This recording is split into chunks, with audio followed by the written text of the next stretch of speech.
Good afternoon and welcome to Union Community Health Center Grand Round Series. Today we have the pleasure of having Daisy Calvache, who is our Director of Risk Management and Patient Experience. And we have a very important talk, and she is going to be talking about providing safety and care impacting the patient experience. Thank you so much for this very important presentation, Daisy, and we're excited to hear it. Yes, absolutely. Thank you. All right. The food smells delicious, by the way. So everyone should know that. All right, so we'll get started while everyone settles in. Good afternoon, everyone. I am very much so honored and pleased to be here to cover this. It's a dual topic now, I want to say, not just because I lead in a role both amplifying and advocating and reinforcing the importance of risk management, but also the patient experience and how that looks from one perspective together, okay? So let's get started. So as most of you must have already received it in the invitation, just a quick overview of what today's objectives are. We are going to highlight a case scenario for review. It is definitely a method of demonstrating the importance of processes and protocol in providing patient care, and of course the direct impact and related to the risk of that particular case scenario. We're going to highlight what is risk management and the direct significance in providing patient care, but also in highlighting that we're going to highlight key concepts of healthcare risk management, and primarily the goals surrounding any hazardous events, incidents, and the purpose of mitigating risk, managing our claims internally, and complaints while we're implementing action plans, all to ensure safety. We will be reviewing key components, just highlighting patient bill of rights, incident reporting, patient grievances, of course, quality assurance, because everything in each encounter does reflect our quality assurance. And we will be highlighting corporate compliance, a key component to risk management, annual training, of course. Recently, you guys must have heard a lot from me regarding our annual training and our mandatory topics, and patient encounters as far as it highlights documentation and medical records. Understanding how providing safe patient care does impact the patient's experience and patient satisfaction, okay? There's a little equation in there that we'll be highlighting too. And the importance, awareness, and ensuring safety all throughout each encounter within our organization. What does that mean? That means it's not just through patient encounters. That means it's with everyone who enters our buildings. So in good old fashion, I like to always break the ice, okay? And let's get right to it, right? To the point here of why we're here, but also to make this a little bit exciting too. I know it's not always our favorable topic to discuss something that may have occurred that did not result in the best positive outcome, right? If it's negative or anything happened from that, you know, we don't want to necessarily always highlight or discuss it, but we can learn from it, right? So, before we do that, I want to get you guys into a deep thought of what does it mean, and for you guys to remember when you were a patient, okay? Just taking into consideration, I'm not going to be calling on everyone to tell me, hey, how was your last doctor's visit? No, because of HIPAA, and that is your privacy. We can't do that, right? But I do want you to remember the last time you did see your provider. Was it a positive experience? Did you feel safe in the office environment and during the visit? That could mean many things. Did you have tests done? Did you receive your results? Did any incidents or events take place with you or anyone else? Remember what I said, safety from a risk management perspective in a healthcare setting is from anyone and everyone who enters our facilities, okay? Now just think about that, we're gonna dive right into the case study. So we're gonna review safety and care in all languages. So here's a little bit of a summary and an overview of a particular case. I don't know if it looks familiar at all, or if anyone is familiar with the case itself. We'll give you some more details. But let's do a little bit of storytelling. So the date is January 22nd, 1980. So does that ring a bell to anybody? No? I believe the state is Florida. Okay? And this is public knowledge, public information. His name is William Ramirez. Does that ring a bell for anybody? No? That's okay, we're gonna learn today. He was an 18-year-old sports star, okay? 18 years old. This was 1980s, now we're talking about many years ago, right? Okay, we've come a very long way, a very, very long way. He walked into the emergency room because he started having headaches, right? He led to sharp pains in the back of his head. He ended up passing out, taken to the emergency room. And at the emergency room, there's a bit of a confusion with the communication taking place, okay? The family and we were communicating one thing to the providers are understanding another component. There seems to be a very, very long distance between understanding and communication. There's language barrier, there's no interpreter, and there was ultimately a misdiagnosis, okay? They believe the patient suffered a drug overdose. The neurosurgeon was never called during this visit, okay? And the confusion was based on one word, intoxicado. That translates to be literally intoxicated, okay? The issue is here what happens next. There was a blood clot, there was a bleed for 2 days, and ultimately he ended up quadriplegic, okay? The situation unfolded with this particular case because of one key component here. Does anybody wanted to take a quick guess of what that component was? Anyone at all? Communication. Primarily because of language barrier. So what were the errors in this patient encounter? Who was responsible to ensure the overall patient experience and care is provided in a safe environment? Why did this patient walk in and end up as a quadriplegic? When should the team have reassessed this patient? How could this patient encounter be managed today? Well, today, in 2023, we do have plenty of tools and resources, right, to be able to provide immediate interpreter services. Plenty of our staff, at least here, we do know can speak directly to many of our patient population, right, with their preferred language. But back then, even in a state, even in a place where looking into the states that either ER provider that received him was actually Spanish-speaking, just like the patient, there was still other factors that led to the ultimate diagnosis, okay? The confusion was the word intoxicado. For a lot of Spanish community members, intoxicado can mean food poisoning. It does not necessarily mean a drug overdose. But in healthcare setting, intoxicated can absolutely lead into drug overdosing or any other type of overdosing, right? So that's where there was that language barrier and that miscommunication, okay? This was a real case. His name was Willie Ramirez. It was in the 1980s, it was a malpractice lawsuit, and the patient was awarded and settled for $71 million, all because of the language component and communication component, which ultimately led to a misdiagnosis, okay? If we're thinking about the neurologist not coming, we're thinking about he's sitting there with a blood clot and a bleed, we're thinking about what kind of tests may not have been done that could have been done, right? Had he been reassessed, reevaluated, okay? Language barriers to healthcare lead to miscommunications between the medical professional and patient, reducing both party satisfaction and decreasing the quality of healthcare delivery and patient safety, okay? That is one case I will never get tired of speaking on, or sharing, or highlighting, especially for us here in the community, where I guess it's safe to say we all do know our patients mostly speak Spanish, and we do also have patients that speak other languages, right? And so off the bat, I like to just break the ice and show and demonstrate why it is so important for just one moment to ensure that we are using the right tools when we're providing that patient care and those patient encounters and having those conversations, because it is a method of mitigating that risk at any point in any encounter. So just to give a little bit of highlight to the definition of what risk management is and patient safety. Risk management, of course, we evaluate risk and carrying out decisions as a means to reduction. You're going to hear a lot of the word reduction and prevention, mitigating injury to patients, staff members, and visitors within an organization. This is a key and important use of information, okay? We are caring for patients, yes, but until they don't enter that exam room, they are technically a visitor while they're walking through the door. And until they don't get on the exam table, right, they are not yet our patient that we are seeing, evaluating, and examining, right?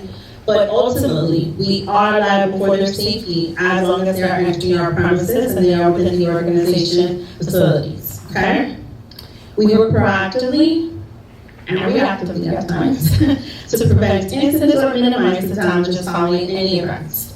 The prevention and mitigation of harm caused by errors or omission or commission that are associated with healthcare involving the establishment of operational systems and processes that minimize the likelihood of errors and maximize the likelihood of intercepting them when they occur. That is patient safety, okay? So here's my favorite equation, and it's my newest equation. When we combine risk management with patient safety, it is a direct impact to the patient's experience. We are still thinking of patient experience only encompassing customer service, right? And only encompassing what it looks like from our standpoint, customer service training, customer service skills, right? Providing an environment and an experience overall, right? Sum of all interactions by an organization's culture that influences the patient's perception, where we are providing the continuity of care, demonstrating courtesy, respect, compassion, and empathy. But ultimately, what does that mean for our patients when they have that level of perspective when it comes to our organization is that they feel safe here. That is ultimately what that results in. They are feeling safe while they are with us, while they are trusting us with their care, okay? So, providing safety and care. If you notice, I didn't just write providing safe care.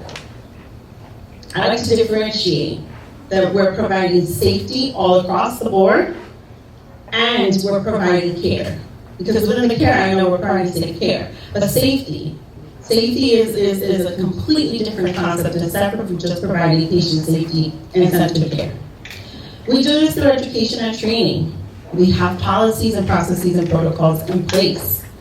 We are constantly, throughout our encounters with patients, whether it is in an exam room or in conversation while they're providing feedback to us, evaluating and assessing, and we are making sure there's documentation in place and reporting. You are reporting a patient's healthcare through documentation in their electronic medical record. I am following up with feedback and documentation when there are incidents and events being reported out, okay? What are these events by which we are here providing safety and care? Well, we do have a thing that is called a near miss in medicine, right? And a near miss, that is an event that might have resulted in harm, but the problem did not reach the patient because of timely intervention by healthcare providers or the patient or family. I like this component right here in this concept because ultimately this is not necessarily meaning that it was a problem that directly impacted the patient, but involves a patient, can involve a patient. At times, a near miss does not necessarily have to involve a patient.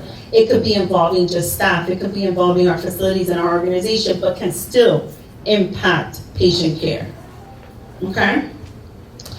We have sentinel events, and this is an unexpected occurrence involving death or serious physical or psychological injury or the risk thereof. With these type of events, risk management, let me just say this, risk management here is very much so involved at the forefront with all sorts of events and incidents. One of the reasons to this component is because we want to make sure we are following our policies and our processes and our protocols correctly, that we are being supportive by all accounts. The same way we are advocating for our patients and their rights and being able to provide us with feedback with any incidents, we want to make sure we're also providing the support to all of you and ensuring that you are all equipped with the resources and the tools and the next steps and guidance when we are managing these type of cases, okay? With the sentinel events, we do consider those more high level, right, sensitive. And so we do take specific steps in those cases, very much so in-depth internal reviews and investigation. That sometimes may involve more than just senior members from the risk management team and inclusive of senior leadership. Now, impacting the patient's experience, we have 4 top patient safety risks in ambulatory care specifically. Diagnostic testing errors, medication events, patient falls, that is not just in a setting of inpatients, if I may add, and security incidents, okay?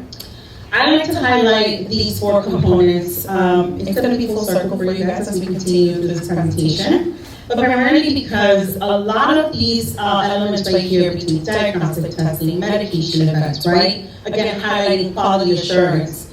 it also impacts the way we are providing the care all across the board, right? We always want to make sure that we are very clear on the appropriate steps to take when we are providing medication, when we are providing immunizations, right? When we are making sure we're ordering the right diagnostic testing, and then we are getting those results back, and then we are communicating these results in a timely fashion to our patients to ensure that they're following and continuing their care as next steps may require a referral to a specialty, and so on. With patient falls, again, does not take the inpatient setting for there to be patient falls. There could be patient falls in an exam room. And so even with the environment, ensuring that our environment, while we're examining patients, we're just having them come in and we're having conversations with them, we want to make sure that the environment is also safe. And let me just add that in that moment, not just inclusive of the patient, but also for you and the staff that is with you during those examinations as well. Security incidents, this is no secret, okay? We have seen it in the news, we've seen it in many places. There's definitely a heightened concern to workplace assaults, verbal threats, and so that is something that here we definitely want to continue amplifying and acknowledging and working thoroughly together with senior leadership to continue to create more safer environments all throughout, not just also inclusive of our patients, but for you as well. Now, these incidents and events are reported to us in many different ways, okay? Usually, we do hear from a patient who wants to file form of a complaint or a grievance via the community health center. We do have, and we have received in the past, complaints from patients via their insurance company, right? When they are wanting to dispute a claim or something that happened with that particular date of service that they did not find it to be meeting their expectations of what their patient experience was, or that they may be questioning.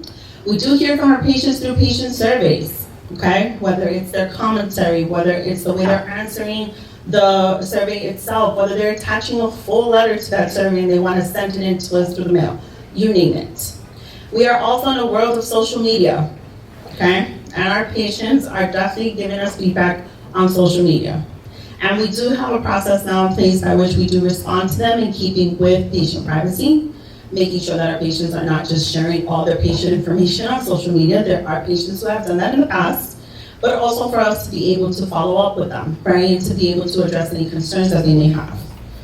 We do sometimes hear from DOH, Department of Health, and this is information that is very public to patients as well. They do know what their patient rights are, and they do know that the same way they can file complaints directly to us, that they can also go to outside agencies. We sometimes hear of a concern through a direct towards claim. Okay, this is a claim. This is we're talking legal, okay? We're talking a full-blown lawsuit here. And sometimes that is the first time we hear something. Sometimes we did not know anything, and sometimes this is how it comes to us on our plates, right? And we have a certain process in place, a very, very particular process by which we do partner and work and collaborate directly with an outside agency, which you will learn in a little bit about, which is very important to why we have the certain workflow we have here from a risk management and patient experience standpoint. We also sometimes hear of safety concerns through general liabilities. This may be not just from a patient, but also from a visitor, okay? And it usually highlights and can possibly highlight the environment, the grounds, right? The facilities, and what is inclusive of the structure within the organization. And the WC stands for workers' compensation. Again, no secret, this is definitely part of benefits, but also to highlight, right, why it's so important to ensure that the entire environment is within safety for all, not just our patients. It's also inclusive of our patients, but it's also for the staff and any visitors. Again, incidents and events that are reported, we're looking at near misses, medicine incidents, sentinel events, hazardous events. That may be included to any concerns of the environment as far as the weather. If it's a thunderstorm, right? If we see wet grounds, there might be a risk there that someone might slip, trip, and fall. Okay, threatening events, that may be because of any visitor or including a patient, right? Towards one of our staff members, okay? There might be an employee relations factor involved that we don't even know between two employees. It's important to know that, it's important to report it, and important for us to be able to mitigate that and mediate it. Environmental safety concerns, right? If you notice that something is hanging from the ceiling, that may be detrimental, may be unsafe for both patients, for yourself as well, or any visitors at that, okay? Quality of care concerns, negligence, and sometimes, again, medical malpractice claims. And one of key components here that ultimately it does holds a lot of weight to, I want to say a lot of the questions that come in from patients is if there's a HIPAA breach or violation of concerns. What does that mean? A lot of the times in waiting rooms, waiting areas, right, our patients feel that they spoke to me in the waiting room and they said all my information, or, I feel like it was too loud what was being said in the hallway, or things like that, right? Just please be assured that there's definitely ways that we manage that in conversation with our patients. We do explain to them, okay? There are definitely supporting information that we do know that does support for us to have to speak to our patients in specific areas, right? And of course, with HIPAA, we always want to remember is how we are identifying our patients, and we are identifying them correctly to ensure we're providing the correct patient with the correct information, but also be mindful of who's around and listening to that part specifically as well, okay? I will never get tired of reminding everyone of this. Documentation is key in order to address any type of reported incidents, okay? Not all of us are there to see what these events look like. Not all of us are experiencing it at the front line, but documentation, immediate reporting, inclusive of any patient encounter visits specifically, please make sure you are documenting. Documenting information that can be helpful for us when we are looking into any incidents is truly helpful. Just some additional factors that impact risk and patient experience: appropriate electronic medical record documentation, proper consent. Consent is definitely a hot topic, right? We do have policies in place for this, and we always want to be mindful that depending on service and depending on the type of care that's being rendered during an encounter, especially when it comes to certain age community members that are our patients, we want to keep in mind and take into consideration what consent looks like with them, right? And to ensure that we have the proper documentation in place for that as well. Sometimes lack of continuity and follow-up. I like to highlight that because that's exactly how sometimes our patients see it, not necessarily that that's what we're doing. Okay? Now, patient satisfaction and the feedback. What are our patients saying? Well, MedStatus is the company we use that filters out our surveys to all our patients after a patient visit. We do get really good feedback, I do want to say, from our patients specific to their provider satisfaction.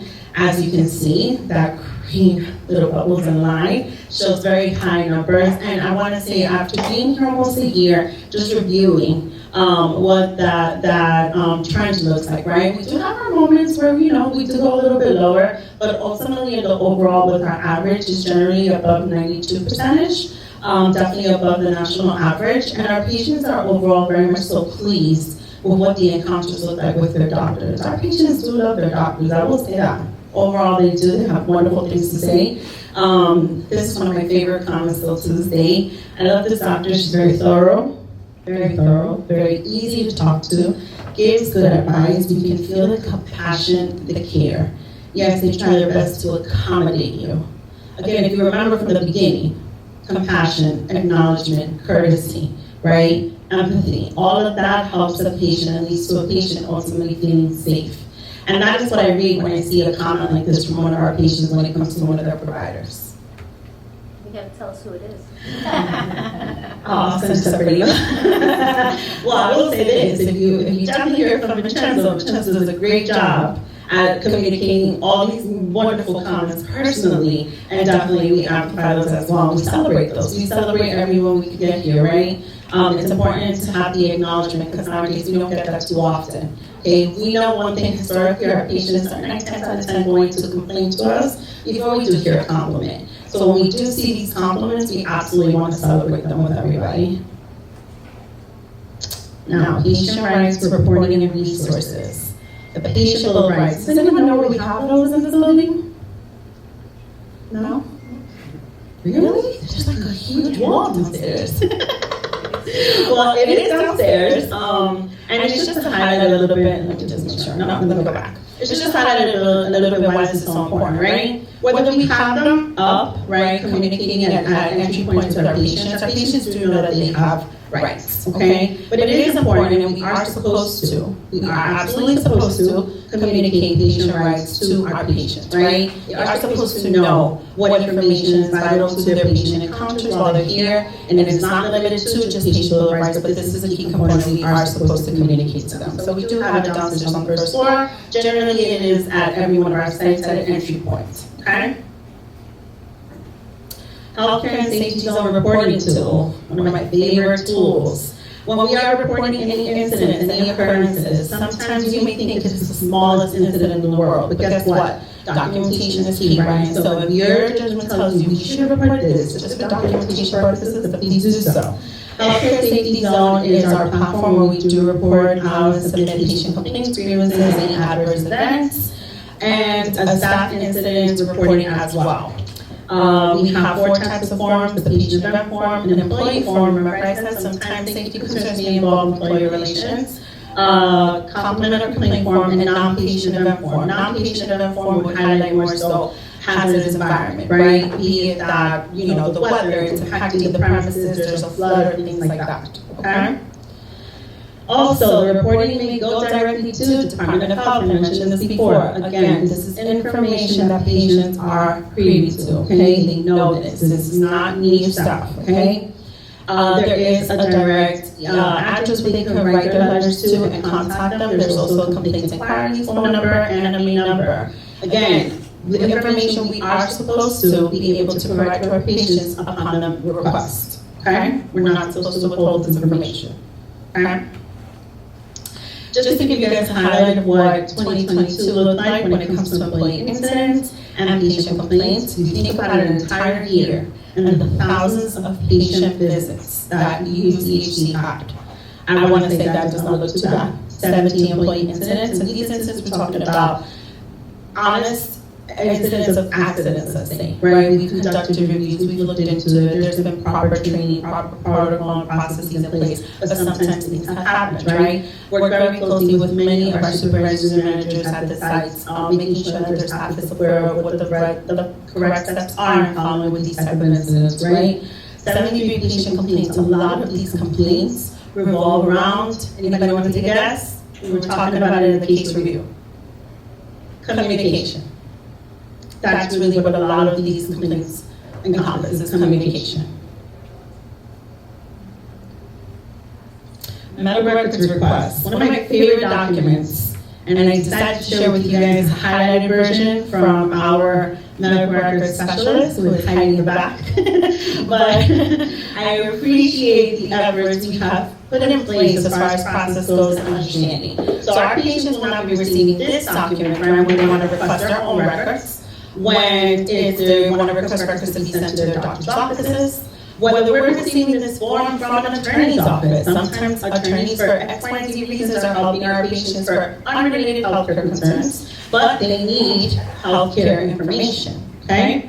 And so we will give them this simple form for them to fill out, but we do have certain information that is a key component. We have a full document, which does not fit in the slide, but we do have a full document of what is necessary to be filled out and be filled out correctly in order for us to be able to process this request in an appropriate amount of time with no hiccups, okay? Because ultimately it is in a patient's rights to obtain the medical records, and we are not to withhold that. We are to release their records upon their request, but we also need to make sure that the documentation on this form is correct. And we know who we are releasing this information to, because these medical records have information that are detrimental to HIPAA, patient demographic. We are talking about full names, date of birth. Sometimes they will write their social security numbers. These are informations that there could be identity theft involved in the long run, right? So we want to take good care of this type of information in this document specifically when we are processing it, okay?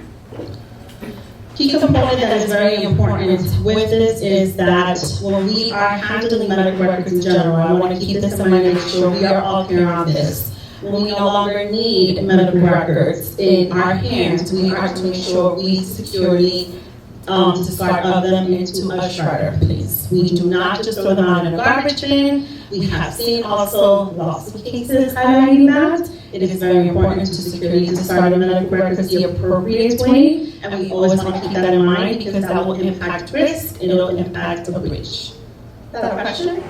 Yeah, I just wanted to comment that we no more review the medical record. None of our staff reviews the medical record. I think she's going to talk about it. There is a process. If any patient wants a medical record, none of the staff, neither nurses, neither doctors, nobody's going to release it. There is a process in which she will be sharing about it. Yes, that is actually the next component I'm going to do in my appointment. But see, we work together on this because we're on the same page. So, when it also comes to the releasing of the medical records, there's no secret here, right? We have multiple services here. So I want to highlight the importance of this, that we do have a streamlined process with a third party that does the processing and printing for any services who are under our electronic medical record system, which is Athena, okay? Now, there's a specific service that is not there yet, and we do have a very careful and thorough streamlined process when it comes to the dental services who are under Dentrix still. When we are releasing medical records, those records do not get released without the approval, not just in partnership with risk management, but also with the dental site directors, okay? But again, we do have a specific process in place. So remember I mentioned before, we get a HIPAA form being requested by an attorney's office. We have the support of our third-party printing service who is knowledgeable in those documents and who the attorney's office is and whatnot. But when it comes to the dental department, we have a separate streamlined process in place, also taking into consideration that we might receive authorization requests in that matter as well. Yes? Stacey, just one question. Since we have to handle workers' comp on the mobile, and sometimes lawyers call us to get, rehab notice, should we refer them back to medical records, or can we provide them?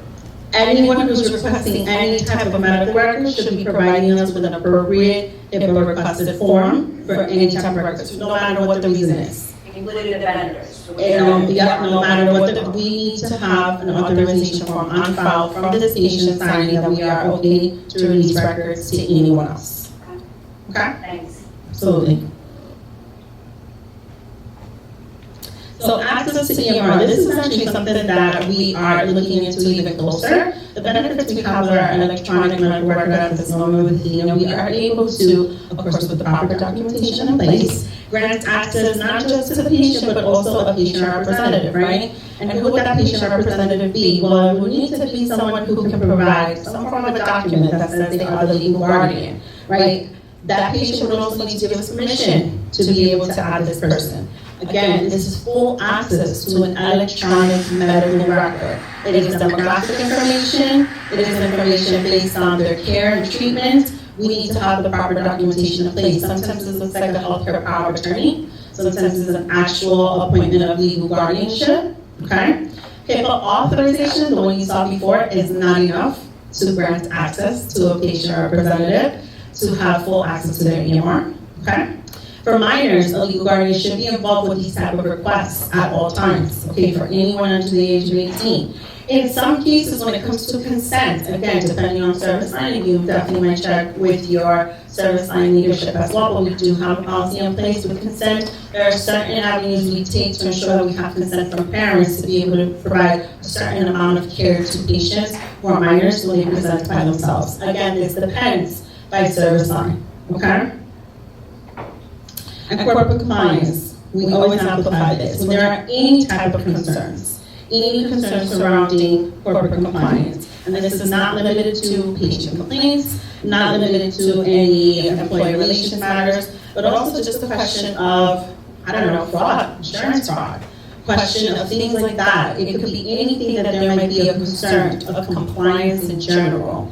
We do have a Union Community Health Center compliance hotline, 718-960-3705. Please become familiar with that number. That is also part of what our responsibility is in ensuring that we are providing a safe environment all throughout every encounter within the organizations to staff, patients, and visitors. And you can there report anonymously any concern that you have. Okay? What happens when a patient is an adult but can make decisions or with a minor? I want to highlight this one more time because we did just encompass the minor component, but when it comes to adults who cannot make decisions, that is a healthcare component. We would definitely need to, in that moment, consider the physician, the provider who is taking care of the patient. We need to take into consideration evaluation and assessment to determine if there is some cognitive issues, the impairments with this patient, That would then lead us to have to take other measures to ensure that there's still access provided to the patient representative, for legal guardianship, for the electronic medical record. Again, that is a different scenario, because in that case, not all the time can we get permission from the patient to do so. Okay?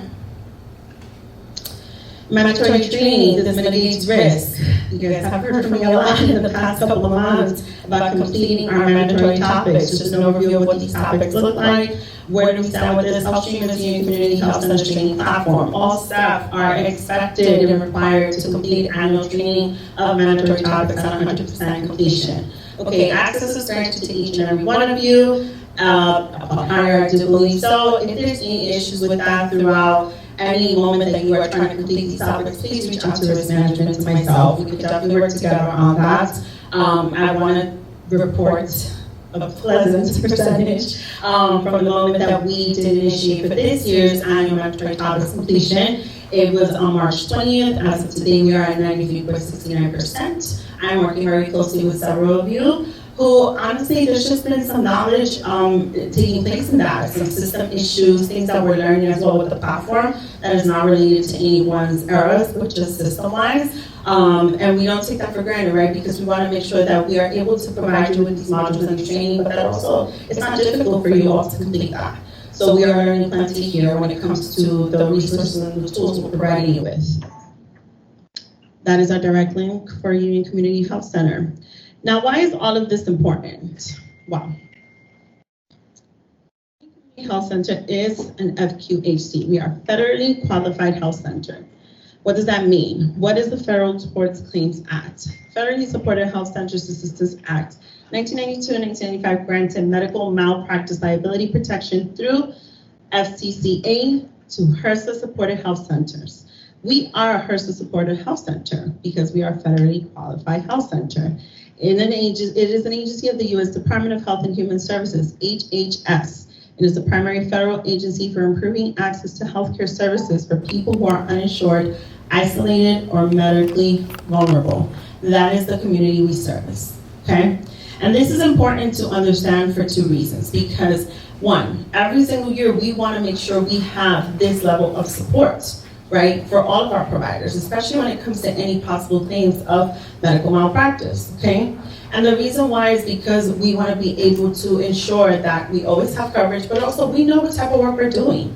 We know the type of care that's being provided to our patients, and we know the type of environments we're providing to everyone all across the board, right? So, risk management does require a good outcome.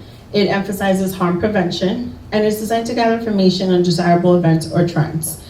Here's just an overview of what risk management truly plans out for us and what these goals are. What I want you to remember is that everything we've covered today, from possible events, possible errors, diagnostic, right? Sometimes that involves referrals out to a specialist. Sometimes it involves medicine events. All of that, we have tracking systems in place. We have processes in place and policies in place that we, from a quality standpoint, are able to ensure that we're providing the proper care to our patients, right? And when we do so, we are meeting certain requirements, okay? This encompassing a general overview, but also we're meeting certain requirements that are requested from us and demanded from us and mandatory from FTCA and HRSA, okay? This is how we ensure all across the board that we are providing a safe environment, that we are providing safety and care to our patients, okay? We are making sure we have quality assurance and risk assessments, not just on a quarterly basis, but just overall at the end of the year. We're constantly reporting out to one another and constantly collaborating and partnering to ensure this. We have a claims management process in place, any type of claims, workers' comp, general liability, and any tort claims as well. We have a process in place of credentialing, re-credentialing when it comes to our clinical and non-clinical licensed practitioners, right? And again, that mandatory annual training. And our patient grievance policies and the reporting tools that we have in place as well, it definitely covers our ability to meet certain requirements. Just again, one more overview on claims management, employee incidents, complaints management, and patient satisfaction survey. It all leads into one another. There's plenty that we learn from any employee incidents that are being reported, claims management that we learn of, complaints management that we are consistently and continuously reviewing and investigating, and the feedback we're obtaining from patient satisfaction surveys. This is our way to ensure that our patients are provided with safety and care. We are not only providing appropriate care and treatment, but also ensure we are always mitigating risks. We are ensuring the continuity of care in keeping with appropriate follow-up, whether it involves medication sent to pharmacies, lab and diagnostic testing, and results being communicated, hospital admissions, or referrals that are given. And we ensure that there is a safe environment from the moment a patient, staff, or visitors enter our organization front doors at any one of our locations until they leave. So the question is, who is risk management and patient experience? Everyone is part of the risk management and patient experience team, but I'm your director. Okay, so if there's any questions, you come to me. Always available to answer any questions, right? To partner and collaborate, but everyone is ultimately, right? If we just see something, you've heard it, we say something, right? There's no harm in asking. There is no harm in inquiring, okay? Everyone that encounters any patient experience concerns, staff incident concerns, overall safety concerns, at any one of our 5 locations is responsible to report. Remember, when in doubt, contact risk management, okay? Here's your contacts. Always contact me first, but I do want to amplify Patricia Pena, who is our complaints management specialist and medical record specialist, because that is my right hand. There's just no other way to say that. She has come, she has come to be at the forefront with me with a lot of these matters and concerns, and from a risk management standpoint, like I said, it's everyone's right job to be part of that team. She's definitely part of the team as well. And we are here to serve as a one key component. If patients do come in and ask, who can they file a complaint with, they can surely have many different ways to contact us. Always have service management and patient experience. If it's by phone, they can write to us, absolutely. Or they can come in person, and then they can again ask security, check in with security, and speak with us. Okay? Thank you.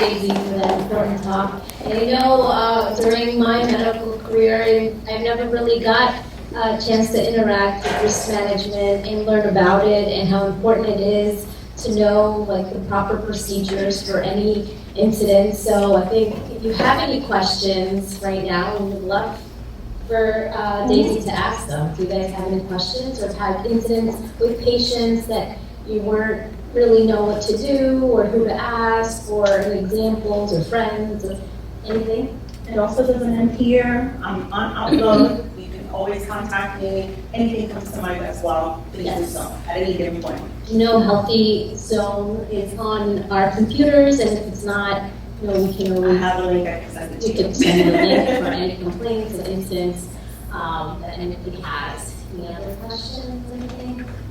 Dr. John, do you have any advice? I would say in general, it's communication. Patients complain about things that they don't like. It's just perception. Yes. A lot of times, nothing really went wrong medically, but it was the delivery, and they just didn't feel it. So that's the word. So people were very social beings. So I know it was very hectic, it's crazy, I'm sorry you're working so hard, but unfortunately, this is the way it is in healthcare. You just take a pause and try to be as nice as possible. Not that you're not nice, that's why I put in quotes. It's a perception. So it could just be the way they're perceiving you. Maybe you seem a little busy because you're very efficient. I definitely remember when I started out and I finished, and the patient, I thought I was doing a great job. I was very efficient, right? And he looked very unhappy. And if you could have that social sense of the person, take a pause right before you say, is there anything else I can do or something? It's not even the fact that you're saying it, but they sense a hurried, dismissive feeling, you want to say, right? And I was able to actually sense that. And then I asked him, I said, are you okay, like with what I'm saying? And then he looked at me and he says, he broke his leg. So, and I had ortho, I casted him, everything was good. As far as I was concerned, I printed everything out, I think perfect. But he looked at me and he said, you make me seem like nothing happened, like next, that's what he sensed from me. And then that actually was a big light bulb for me. I apologize.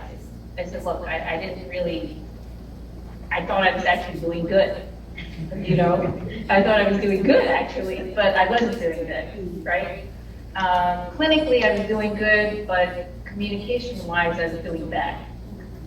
So from then on, even though I'm hurried, I try to feel them.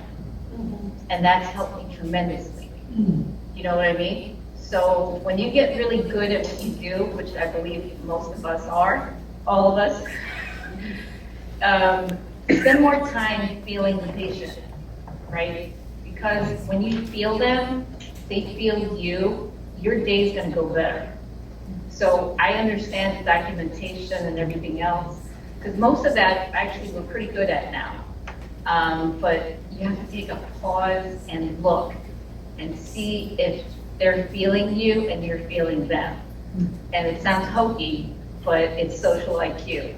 If you have that connection with the patient, they're gonna do what you say, they're gonna be nice to you, they're gonna be nicer if you're even late because you're busy with another patient.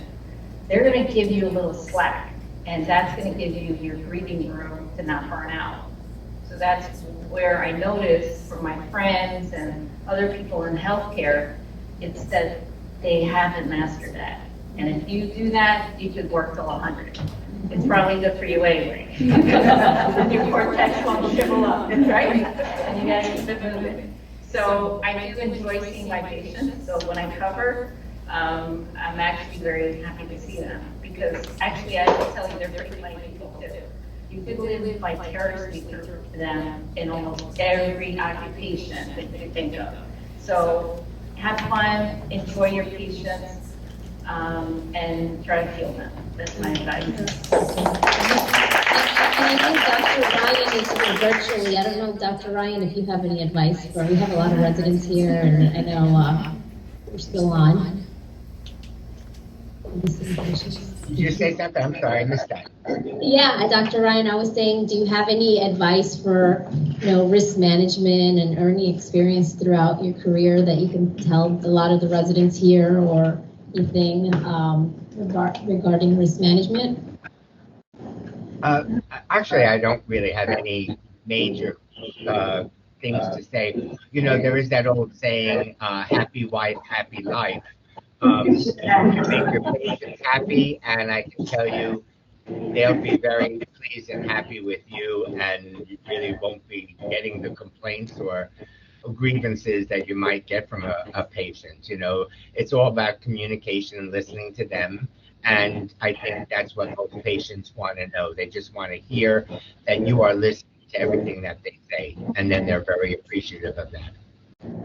Great, thank you. And then I just want to add that sometimes talking less is good for us. Like that's actually great for us. So I just let the patients talk.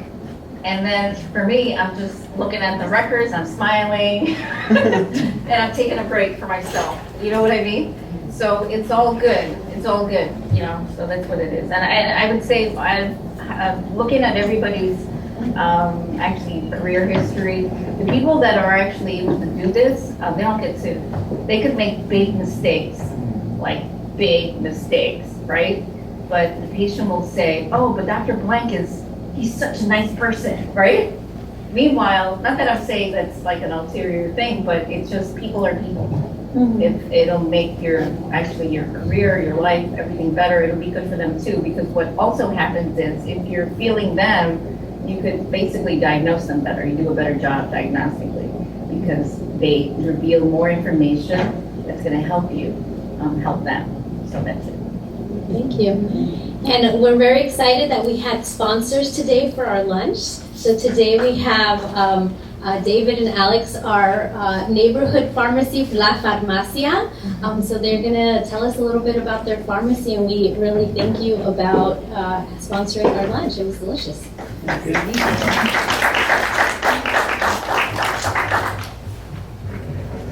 Good afternoon, everybody. All right, thank you for giving me a few minutes. I will try to keep it short and sweet.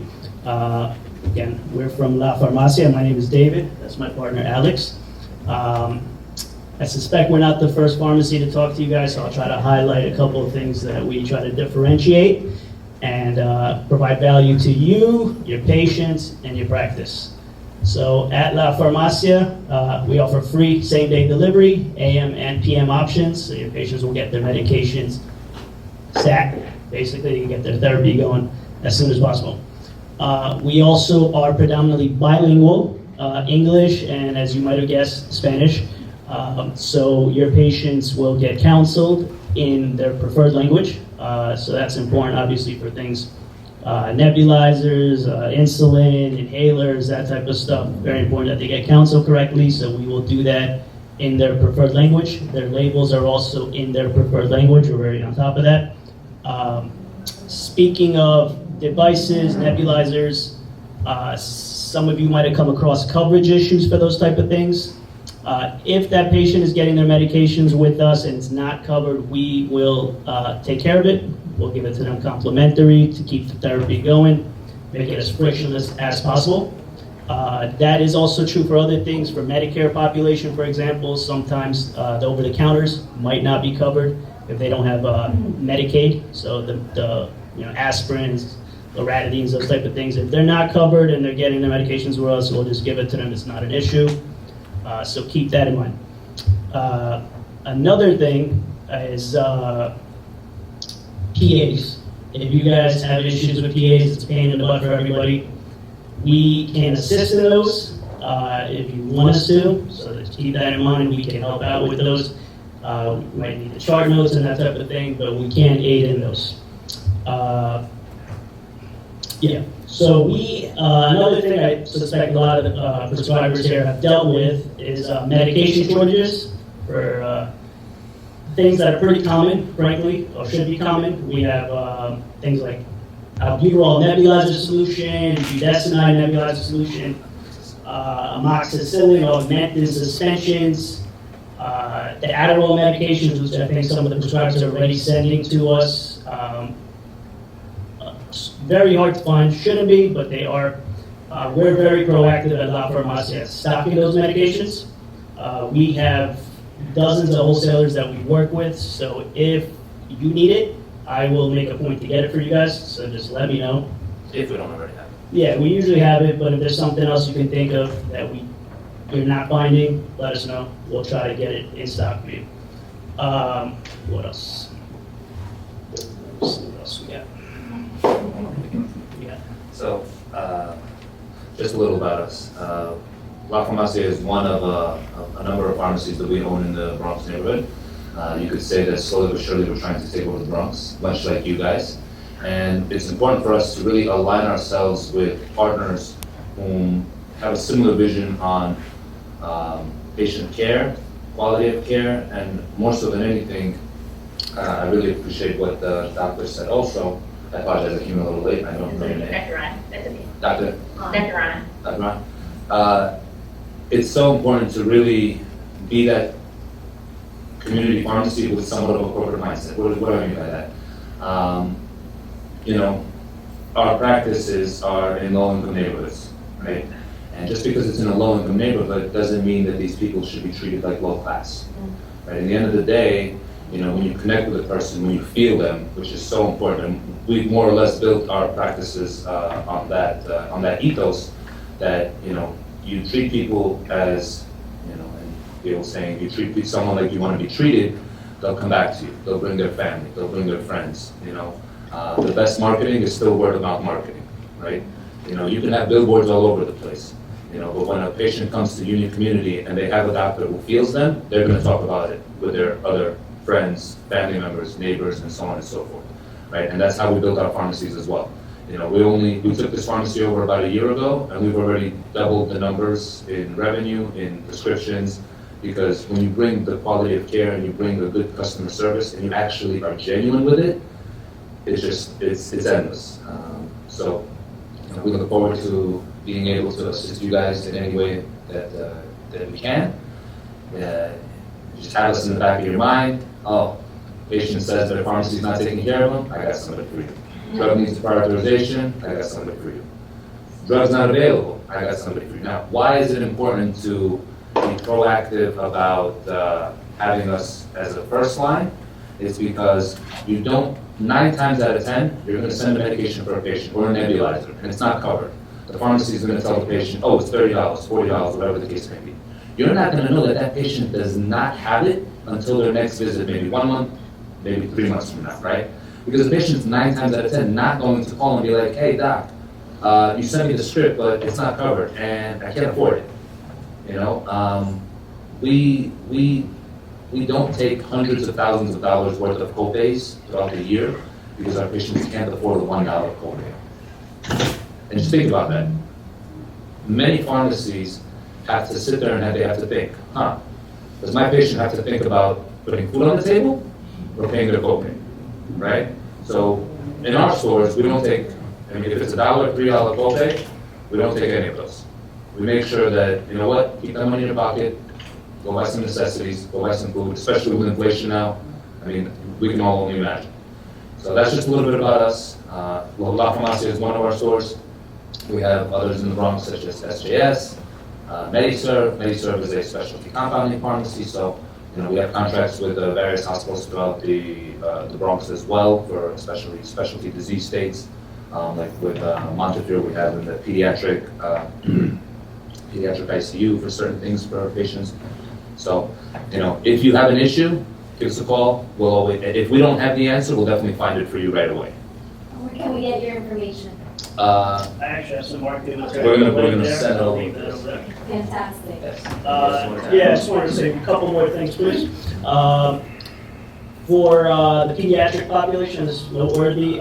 We do offer Flavor RX, which is pediatric flavoring for suspensions and stuff. So For free. For free, right. So that's an option if you have fussy patients. Also, at La Farmacia, you know, we're both a call away, so I want everybody to keep that in mind. If you have anything that comes to mind, we're you know, there's a lot of people that can make promises, come in and say, look, we want to hear, but we're literally a call away. If you need anything, you know, my cell phone is available to anyone that wants it. So we can help you out. We want to. I also want to hear if anybody has anything that they've been experiencing. Any questions? Yeah, if there's anything you're seeing on your end, any feedback, we'd love to hear it and see if we can help out in any way. Thank you so much. Thank you. Thank you. Thank you for the time. And I want to welcome all the new residents. Welcome to Union, and we're happy to see you and we look forward to working with you. Thank you. Hi, thank you for coming to Grand Rounds. My name is Daisy Calvache, and I'm Director of Risk Management and Patient Experience. It was a pleasure being able to share with you the message surrounding risk management. I hope we all had a good time.